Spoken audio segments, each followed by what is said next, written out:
Okay, I'm back. I'm here with, this is Piper, this is Tweezer, and in this video we're going to go over a little counter conditioning to help dogs learn to not bark at the door. Now, we can do this and I can show you that they are going to bark at the door. I'm just going to ask you to please take my word for it that if there's a bark, they're going to both bark and run towards the door. Counter conditioning is where we provide a lower level of intensity of the stimulus, in this case the knock, and then we provide a positive reinforcement for the dog afterwards, so that eventually the dog starts to associate the knock means I'm about to get a treat. So I'm gonna have the guardian move a little bit closer to the door. He's gonna be right up against the door so that he can knock as soon as I say. So when I nod my head, then I'm gonna have him knock very lightly with one finger, but I'm gonna kind of distract the dogs by having the treats really close. So I'm gonna go ahead. So it was so light, we almost couldn't hear it. Dogs' ears are much better than ours though. So go ahead again. There we go. And if the dog barks, then reacts, and we got greedy, we made it too much. So we're going to knock a little bit hard, but I know I move my hand.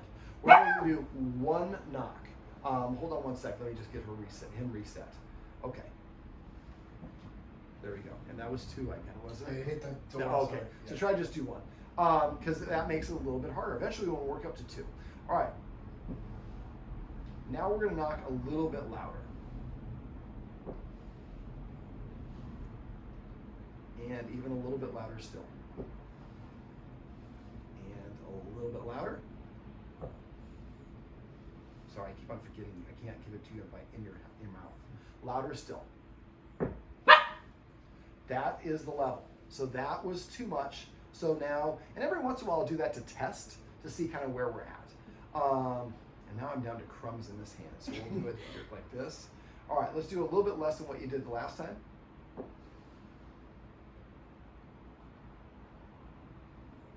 All right, now we'll get a couple more treats.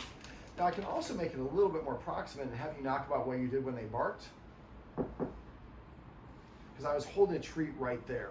I don't like to usually do that too much because I want to just make it so progressive. This is like you live in Inglewood. After a while, you don't hear those planes come by. So, all right, so let's go ahead and knock again, just a single knock. And a little bit louder.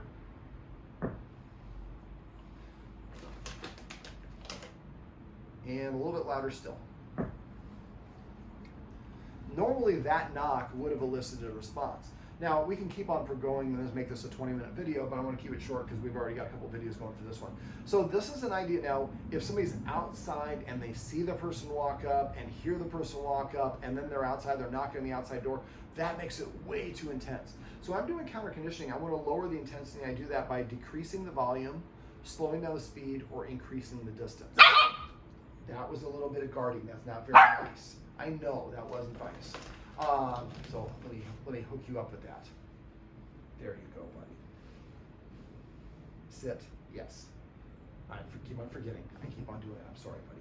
Okay, so for counter conditioning, this is something we want to do in short, like 1 to 2 minutes. And this is because this is a longer session and I have very high value treats. She's not aggressive. She's just being protective. She wants the treats. I'm sorry, buddy. And we're done with the knocking. But basically, what I'd like you to do is when you're doing this, set them up for success. So if somebody's here and they have the treats ready to go, don't show them you have the treats. Gotta have the treats here, and then nod or do a motion. You can don't always nod because eventually they'll know this means a knock. So maybe I'll go like this and we're knocking, or like this, or I shuffle my feet, knock, and then boom.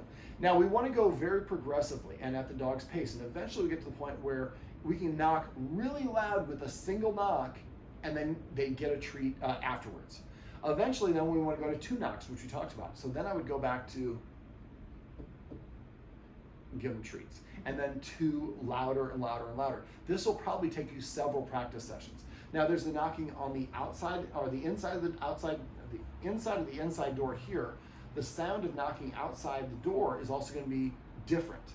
So what you might do is when one of you takes them out for a walk, one of you goes out with your phone and records that light knock on the outside of the door, and maybe you do a light knock, then 10% higher, and do this as maybe, and when you're doing do this, just to make it easier for you, depending on what you're recording it on, you might just do them just light knock, recording 1, 10% higher, recording 2, and so on and so forth. Eventually, so you can play those.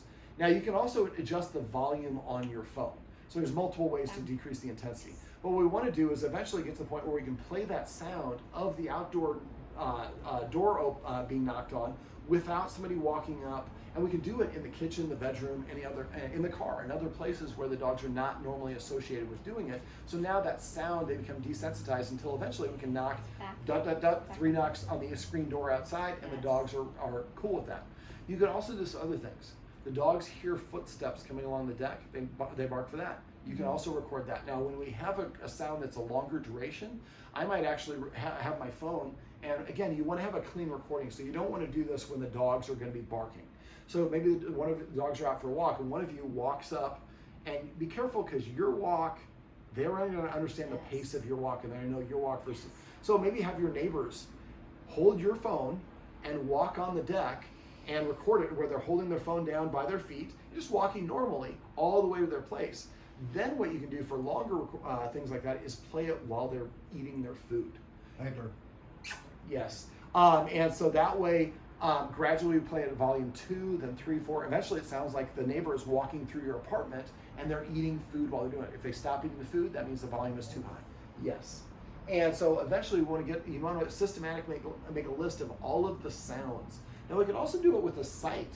So the sight is a problem because the sight is also a sound and it's also in their territory.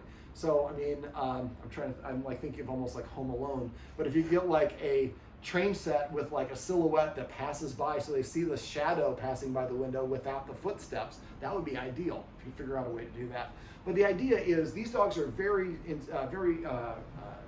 sound sensitive. There's a lot of cortisol. They're nervous and anxious. All these sounds are triggering responses.